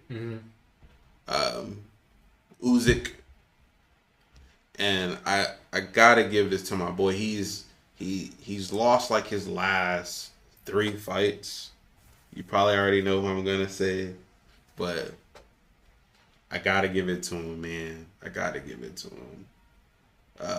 knockout artist, the knockout puncher. Heavyweight. What's his name, man? Because he lost his last 3 fights. Now I'm feeling crazy because I'm trying to do my top 5 and I can't even. Joe Joyce? Nope, not Joe Joyce. About Miller? Nope, not Miller. The Bronze Bomber. Oh man, Deontay. Yes, Deontay Wilder. Listen. Yes. I'm homies with Deontay Wilder's coach. So let me take one step. Shout out to Bronze Bomber, Deontay Wilder, of course. And shout out to my brother Malik Scott, man. I got so much love for you and all the wisdom that you've given me over the past few years, man. Yeah. I'm plugged in with Deontay Wilder's coach. We go back and forth online. It all started whenever I plugged in on one of his seminars. Yeah. And nice. You know. Yeah, the Bronze Bomber, man. He was another one that was really, really exciting. He slipped my mind, but put him on my list too. That's my boy. That's my 5 right there, man. And let me speak on Wilder's greatness for one moment. People are gonna hate on this. I really don't care. Okay. If you were to line up 45 men against any man 200 pounds, and he knocks out 40 of them. Now, these aren't just 40 men. These are 40 professional boxers, licensed. They trained for this and that. And you're knocking them all out, putting them to sleep. Yeah. And you want to sit here and say he's not one of the greatest? Man, y'all lose me on that. Yeah. Deontay Wilder is one of the greatest, man. For sure. And anybody saying that he's not, for sure. I don't agree with that. For sure. He's one of my favorites. You knock out 40 men, and they want to say he's not a good boxer. Well, what is boxing? Yeah, I mean, you knocked him out. You knocked him out, man. That's no different. That's no different than winning by the judges or a decision. Yeah, you knocked won. him out. Yeah, you won. I mean, the goal is to win, and you all 40 out of 45 fights, 40 of your fights were wins by knockout. So they lose me when they get to hitting on Wilder, man. Yeah. That's my Wilder's boy, my boy, and he's one of the greatest. Yeah, Wilder's whether my you boy. like it or not. Yeah. So I got keep one more. going. Nah, Keep you're going. good, man. I got one more question for you, man. And this is a Canelo one. Do you feel like Canelo is ducking David Benavidez? This is my last question. I can go for hours on this question alone. Honestly. I feel like he's before you answer. Sorry to cut you off, but before you answer, I feel like he's ducking him. I feel like David Benavidez gave him an offer. I think Canelo came back with one, and he gave him so they say it was like some crazy outrageous counter offer, and they were like, well, we're not gonna pay you that much. I think he said something like 100 million or 200 million or something, and they were like, man, that's crazy. But right there. Yeah, I know, and I feel like Canelo came back with that crazy counter offers because I feel like he's scared to fight him, and I think he can win. I think David Benavidez can beat him. See, yeah, that's my that's where I have the flip him. side of it, because boxing fans, they look at a lot of highlights, right? And so when you think of David Benavidez, you're thinking of those combinations where he does like 20 that's what he punches on the does. guy. If you try to do that to Canelo, because that's what it is. That's exactly what he does. if you try to do that to Canelo Alvarez, you're going to the mat. Think so? Okay. Canelo Alvarez is one of the hardest hitting counter punchers in boxing, For sure. and I think don't he's disagree with got that. one of the greatest chins in boxing. So if he thinks he's knocking him out, absolutely not. Because he's taking Triple G's hardest hits and just stood there like, okay, my turn now. So those big combos are not powerful shots. It's not like loading up a right hand. Yeah. Right. So I think Canelo Alvarez, if he tried to do that to him, he's gonna sit back, block those, find the opening, and put Benavidez down on the canvas. Yeah. That's my honest opinion, but. Who you got winning? Did you watch Benavidez's last fight? Yes. What did you think about He that? won by decision. He won by decision. I think he's better than that. I think he was me personally, I think he was holding back just a little. I mean, I think that guy honestly really made him work, because Alexander Vosdick, the guy he's fighting now, Yeah. his only loss is to better BF. Yes. And he gave better And BF hell. he Boy, did. They went to Yes. hell Yes. back on that fight. Yes. Um, He did put he put up a really good fight for Benavidez, but I think Benavidez was kind of like holding back. Well, because you But I don't know. You got to be kind of reserved in there against somebody as dangerous as a guy like Vosdick. Vosdick's a big time puncher if he gets in the flow, but maybe that's what it was. I think it's showing that Benavidez is like, fast, flashy punching. Mm-hmm. It does not work as well against guys who are heavier and on the elite level because one, they're going to counterpunch really hard. Mm-hmm. I don't really even recall seeing him try those type of combinations like that in that fight. He didn't. He didn't. He didn't. And I think against Canelo, he's not going to be able to either. I think if he spends a little more time and works on his craft, he could beat Canelo. But I think if they dropped him in there right now, I don't know if he would. That's what I was waiting on. That was gonna be my next question. I think if they fought today, I would place my bet on Canelo Alvarez. Nice. And a lot of people won't agree with that, but I've given my reasoning for why. You know what? Cause I can't bet against Canelo, man. So if I had to put my money on it, Canelo for sure. Let me just give you one thing. We can go as long as you need to because I just found out I don't have to go and pick my guy up from work. So if you got more questions or whatever, we can extend this on out. Oh man, well, I mean that's really all the last one I had, man. But I mean, if you want to talk about other sports, if you want to talk about more about what I do, whatever. Yeah, man. In depth on it. Yeah, is there anything else that you want the listeners to know about what you got going on? Come check out the HQ Boxing Gym, of course, man. I think that we're the best around. I don't have any doubts on saying that, and I think we got a great thing going. Okay. Anyone that's wanting to become a boxer, going to the gym, are there any type of like admissions that they have to pay or? Yeah, you gotta be a member at River Valley Fitness, and then I've got you have to be a member at the facility. I've got your certain packages for my services and Christian services, the strength and conditioning coach, and we got various packages. And I think one thing that really sets what I do apart from the other gyms is the other gyms, they have a time for you to show up and train. My gym is not like that. Being a boxing coach is what I do.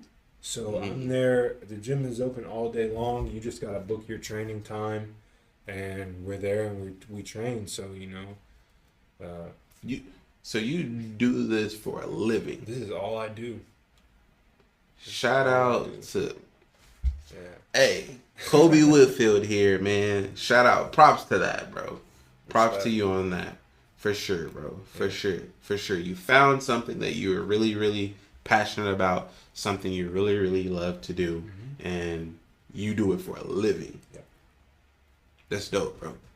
Yeah, it's like when I was the coach at the other gym. It's like, man, I don't want to do anything else. I just want to do this all day long. Some people might say that sounds crazy, but it's like, not to me. No, but I'm just if I can make enough money to eat, pay my bills, and that's do what I do, I'm willing to take a chance on it. And all I can say is, anybody out there who has dreams they want to follow and stuff, it's like, if you want to be 100% committed on your dreams, it's not as pretty as people make it look, man. It's not, bro. It's not as pretty. It's a gritty. It's a grind. I won't say it's soul crushing because at the end of the day, you're doing what you want to do, but you have to have the fortitude to say, I'm going to stick with this. Yes. 100%. And I want to speak on my situation a little bit, just to piggyback off of what you just said. I've already said before in the show numerous of times that my passion and love is music. I don't do music full time. I do make money off of music, but I don't make enough to actually do it full time and live off of it. Right. The reason why is because I've had to put more money into my career than I'm getting back in. So I'm kind of like on a, you know what I mean? I'm losing in that part. Right. So I'm like, okay, I have to find something that can actually pay the bills and help me actually live. Right. You know, right now music is contributing to the bills, but it isn't fully paying the bills. Right.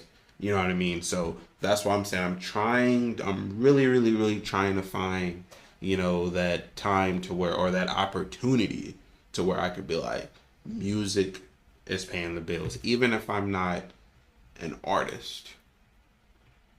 Right. You know, I want to be able to not only help or inspire or whatever with my own music, but I want to be able to help even if it takes me to step back and help someone and say, hey, you know, I tried it, it didn't work for me, but I want to help you get your career, because time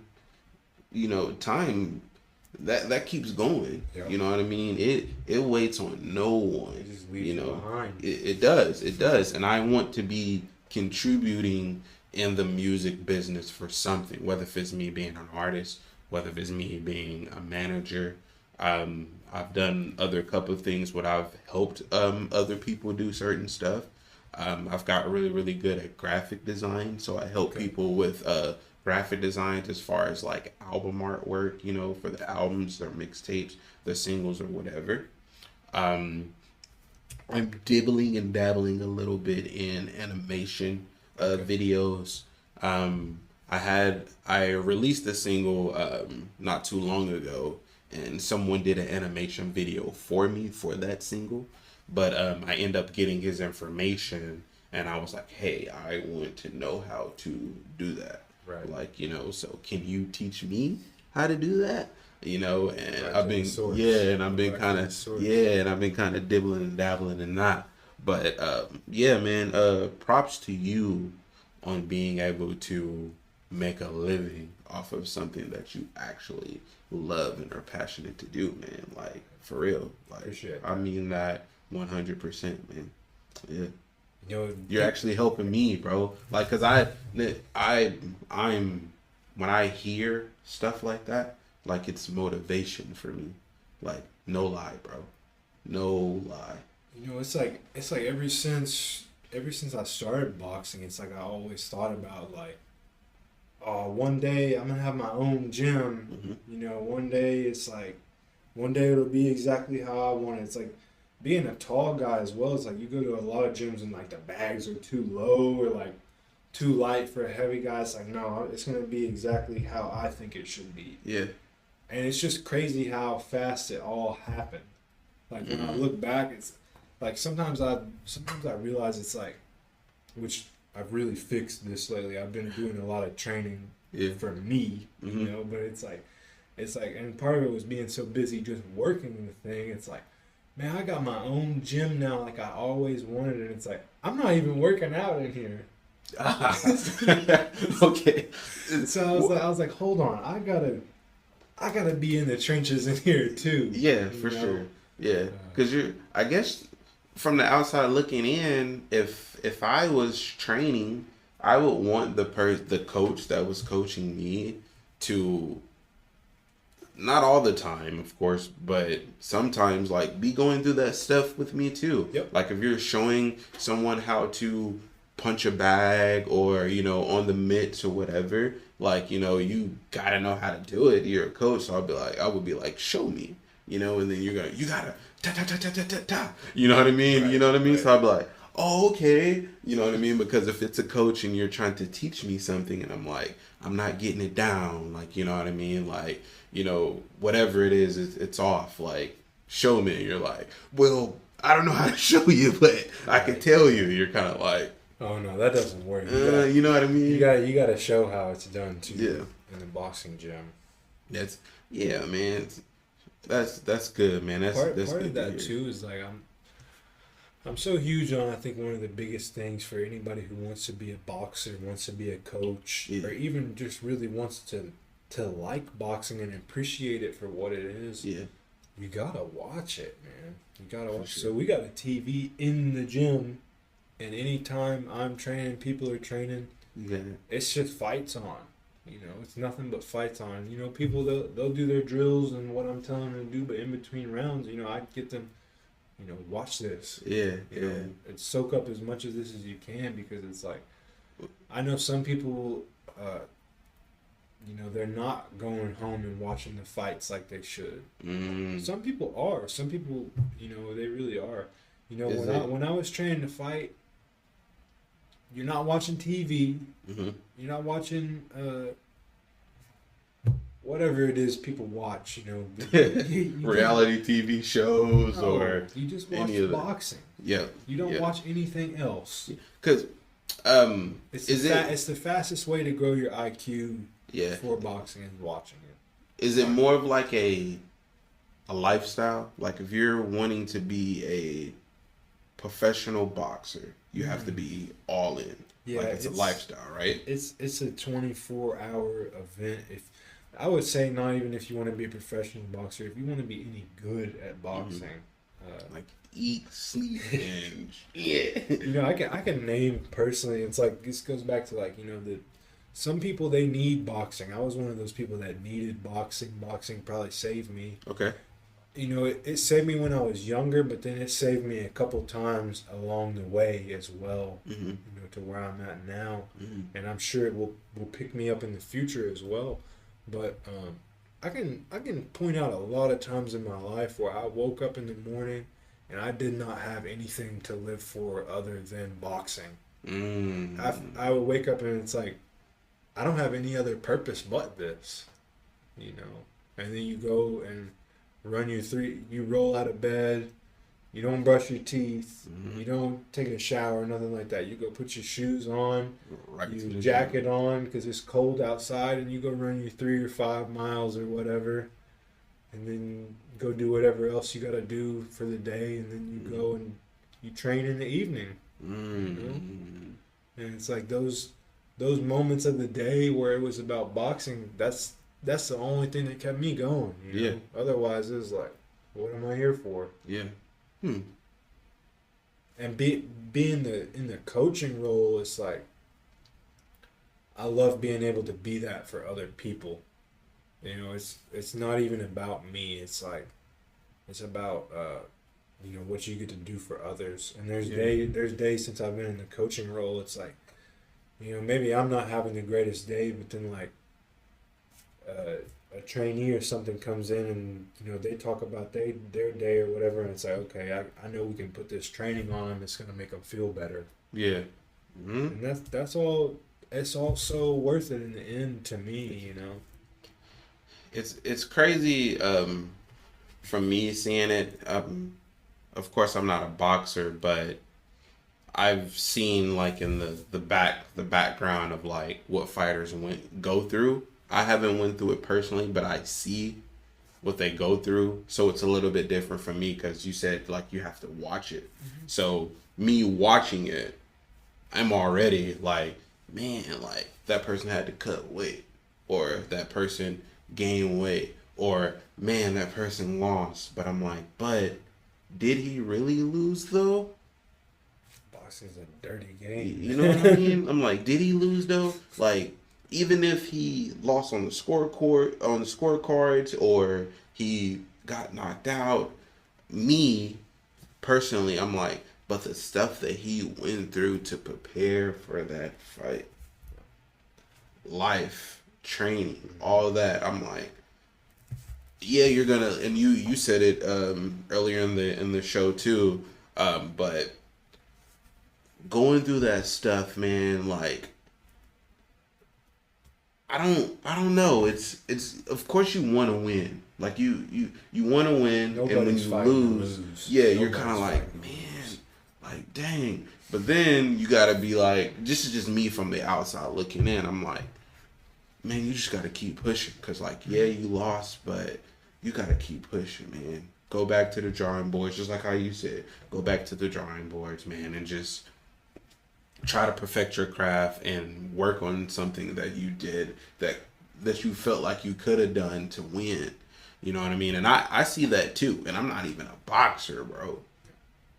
That's what I'm trying to say. The crazy part, like I see it. Like if I was behind the scenes and I was in, the locker room after my fighter lost, I don't know. Like what did you're a coach, so what would you say, man? Like, because you can't make them be like, I don't know. You can't, like, man. I can't believe you lost. Man, God, do you want to say that sometimes? Like, man, what were you thinking? Do you want to say that sometimes, or do you? He's like, man, you gotta be. Do, bro. I be pissed. Nah. You gotta hide that from the fighter, even if you're pissed. I would want you to be. I would want you to be real with me, bro. Yeah.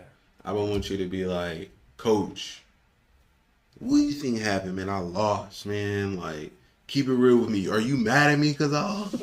But different fighters react to these situations in different ways. Some fighters have been very angry and emotional about losing, which I understand. Especially like a title. We feel, I've been there. And it's not a good feeling, because you're down at the lowest. You see those people it looks like it's one of their lowest moments in life. You've done all this preparation, all this and that, and then like you just got hurt or lost on the judges, and the people right across the ring from you, they're experiencing one of the best moments in their life. So that duality is crazy. Because you sit there, and I'm not even the fighter, I'm the coach, but you sit there and you watch your guy who you care deeply about, because when you're a coach, man, you care about your fighters, man. Yeah. And you're watching the people that you just fought, man. They are roof, man. Give me that thing. Yeah, give me that thing. man. You want to just run over there? Give me that belt, bro. This was supposed to be mine, bro. Let's run this back right now, bro. Like tomorrow, let's run it back, bro. I don't care if I got a broken nose. I don't care if I got a black eye. Like, let's run it back. Do you feel like that's? I've definitely. Yeah. I've definitely seen guys feel like that as well. One more round, bro. Yeah. Let's go 15 rounds. Let's go 12. If it's a 10 rounds, let's go 12. If it's a 5 rounds, let's go 8. Like, give me some more rounds, man. I think one thing that's crazy too is like, it's like being which I wasn't a part of as many of these, but like I've definitely been in the corner for high level MMA matches too. Yeah. When I was at Foster's gym, and it's like I've only shown these guys boxing, but these fights can end in so many different ways. You know what I'm saying? I'll just give one of the highlights, man. We had shout out to Parker, the homie. Yeah. He's probably on his way to the UFC, man. He's a very dedicated MMA fighter right here. He's from Greenwood. He fights out of Foster's gym, and he's definitely the top dog over there, for sure. And he had a guy that he had fought twice. I think twice in the amateurs. Okay. He had beat him once here and beat him once in Mississippi, where the guy is from. And now that they're pros, the guy started talking like a whole lot of smack. I'm going to come up here and I'm going to kill you. I'm going to finish this. It's over for you after this. And this guy's a pretty mean guy, man. And it's like, we did the training camp, super preparation for this dude and stuff. And, fight night rolls around and everything's on point. Parker gets in there and he's fighting the guy, and honestly the boxing stuff that he had on display was just beautiful. Beautiful. But they end up in like a little scramble, Parker takes the guy to the ground and puts him in like a leg triangle choke and chokes the guy out, and it was all over just like that. Yeah. And we were so fired up. Yeah. Because, I mean, it was... he won in dramatic fashion. That was a really fun one. Yeah. That was a really fun one. Yeah. That's just saying about how MMA, you know, it can go so many different ways. For sure. He was beating the guy up with the punches and stuff, punches and kicks and all that. But then one little scramble and he had the dude choked unconscious. Yeah. Yeah. That's why it's important to be. I feel like that's why it's important to be well rounded, not just the stand up, like the stand and bang, you know, or the boxing part of it. But and I've heard Terrence Crawford, shout out to Terrence Crawford, but I've heard him say a bunch of, I don't know if you've heard him say it before. Too. Yeah, He's bro. Yeah, and he said that he was like, man, he was like, it's one thing, you know, when you're fighting somebody and you're standing up. He was like, but once they get you on the ground, he was like, if they grab you and they get you on the ground, he was like, what are you gonna do, man? What are you gonna do? Because he was like, there's a lot of street fights going on, and people are like really, really good with their hands. But he was like, what are you gonna do when they grab you? That's a whole different animal. It's like, If they leg kick you or something, you're like, and then you don't have, you're on one leg now. Man, what are you gonna do? Until you get in there with somebody that's really good at kicking the leg. I mean, even somebody that sucks at kicking the leg, but if they're gonna kick your leg and you're not used to it, you're not conditioned to it, man, it'll be real different. One time, I think this was back in 2018 or 19. Had a good friend of mine. He was preparing for an MMA fight, and we always sparred boxing. And to be honest, I always beat the crap out of him. Yeah. I really did. Yeah. And he invited me to come spar, and I get to the gym, and he says, just so you know, you can box, but I'm going to be throwing kicks because I got to keep my kicks ready for the MMA match. And I'm thinking, all right, It won't matter. I'm telling you, by the end of the first round, all he had done is kick my leg. By the end of the first round, I can like barely walk, and we still got like 5 more rounds. He wanted to do 5 5-minute rounds sparring. So I got 20 more minutes left to go. That's some. And I can barely walk UFC out of the first championship. 5-minute rounds. So this guy, who's a good friend of mine, he just starts beating the dog crap out of me because he keeps kicking me in the leg, and I can't move. Movement is part of my game. I move real well. I can't get him like I want to, and I'm just. Because you're having to protect your leg, like somebody that's. And sorry to cut you off, but I know somebody that's really, really good at stand up with their hands and their footwork. Once those legs go, you lose power, like in your punching. Oh, and I know you know, but and then they know that you're hurt, so they're steadily trying to hit you in the legs, and you're trying to punch, but you're trying to protect your legs too. So then they're gonna come upstairs, and you're like, and then and then you're trying to protect upstairs, but you're hurting the legs. So you're tree like, chopped down. I'm gonna just fall and be like, no, I'm done. So you gotta have the smarts for all of that, man. I decided when I was in there, I was like, I'm gonna save everything I got just for like one good hit if I can get it. It's the 5th round, and I'm like, I'm running out of time. And he got a little too close to me, and man, I hit him with the left, because I'm a southpaw. I hit him with the left, and I felt his jaw through the glove. Ooh. And I was like, that was the one. Ooh. Did you lay him out? No, I didn't lay him out. He was still up, because this dude's tough as nails. He's super tough guy. But I knew I made that one count, and I was like, all right, I'm satisfied. I feel better. Yeah. But when it was over, it's like I could barely walk, but all I'm thinking about is like, man, I can't wait till we can do this again, because you will never, ever, ever beat on me like that again. Yeah. So now you're gonna be prepared, and you're Yeah, like, okay, now I'm gonna work on some. And part of that some was I legs. wasn't not gonna agree to those type of rules. Yep. Yep. until I went and learned Yeah. that type of fighting, Yeah. But even then, once you learn it, man, those leg kicks are something brutal. You get kicked in the leg by a guy like Foster, a guy like Parker, a guy like Daniel Carey. Mm-hmm. Better watch out, man, because it's so loud. and even with those big pads on, man.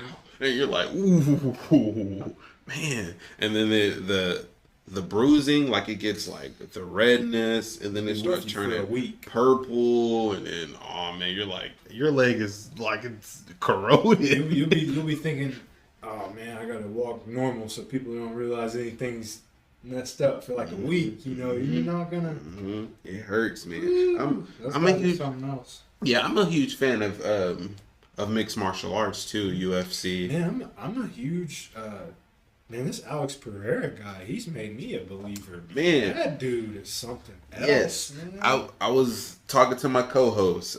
Shout out to Wes, my co-host, and I texted him the other day, and I said, "Do you think Alex Pereira is the most dangerous man in UFC right now?" He said yes too, but he said he's not the number one most dangerous. Right. And I said, who do you think? He says he has to be John Bones Jones first. Yeah, I agree with you on that. And because a lot of people say John Bones Jones is the dangerous man. I think John Jones has a lot more tools in his box than Alex Pereira does. But the problem with fighters is the more time you give them to prepare, the more tools they can add to their box, right? For sure. So it's like if John Jones would have fought this guy a year ago and just starched him out, people wouldn't be talking about him like he is right now, and they wouldn't be comparing him to John Jones. But let this Pereira guy keep improving his wrestling skills. Let him keep improving, his conditioning, because I think his conditioning is probably getting better every fight and stuff. Mm-hmm. It's dangerous. And then Father Time keeps ticking. Yep. Time keeps moving on, man. So the more time you let a fighter prepare when you're the older man and you got more miles on you, it's a weird thing. Yeah, for sure. I agree 100%, man. I love to watch him though. Yeah, I know. Man. I do too. He's dangerous. He showed that not only he has knockout power, but I want to say maybe 2 or 3 fights ago, I think he submitted someone, if I'm not mistaken. Did he? Or if he didn't, I think someone had him on the ground and was testing like his ground game, and he might have ended up winning anyways, but he was tested. And I can't remember who he had fight. It wasn't his last fight, because he just knocked him out. Yuri, he freaking knocked him out. And I don't think it was the fight before Yuri. I want to say it was the 2 fights before that. Somebody, I can't think of his name, but they had him on the ground. They was testing like his ground game, and I think he ended up winning in decision. I can't even think of the name. Yeah, look on there. It was someone that he won by decision, and they had him on the ground, and they was testing his ground game. Yeah, but we're gonna find out. Yeah, but whoever it was. Well, Adesanya, he tested him. That's my boy. Was it the John Blachowicz guy? It might have been. Because that guy was... he didn't knock him out, did he? Yeah, that was the decision win. I think that was it. Because that guy's super tough too, man. That guy's a beast. Yeah, but speaking of Izzy's gonna fight. And I think the fight card 305. And I'm excited to see him come back. That's one of my favorite fighters. He's exciting. Yeah, for sure. Yeah, I'm kind of interested in when Adesanya's gonna fight again, because He's one of those guys, man. I love to watch him fight. Yeah, And he's coming. He's kind coming of back. just like a little bit smaller John Jones. His Yeah. skill set is so diverse. Yeah, he's coming back. UFC fight card at 305. Because he lost to Shawn Strickland. He did. And He I lost don't the know. belt. I think Adesanya could get it back against Shawn Strickland. Yeah, he lost the belt to Shawn Strickland, and then Shawn Strickland lost the belt to Dracus Duplessis. Yeah, and then Izzy Adesanya is fighting Dracus Duplessis. Oh yes, man, yes. That's Next month. Next month, he's trying to get the belt back. So we got Crawford fighting next month. Yep, and we got Adesanya and Duplessis next month. That fight card is big too. That one that Crawford is fighting on. Man, that's stacked. Yeah, because it's got Ruiz. I want to. Anthony Ruiz is fighting that Jarrell Big Baby. Yeah, man. Yeah, we both said that. We both said that. Now, speaking of people, what's up? Yes, so Big Baby. I think he's next up in heavyweight. You think he's next up? I do. He has. This is me. I think he has the it factor. I think can be a star. In the media, he's not there yet, but I think the media, like, he's kind of flashy, with the way he dresses and like the necklaces and stuff. And then he has that knockout power. One hit away. Did you watch him fight Daniel Dubois? His last fight? No, I didn't see that one.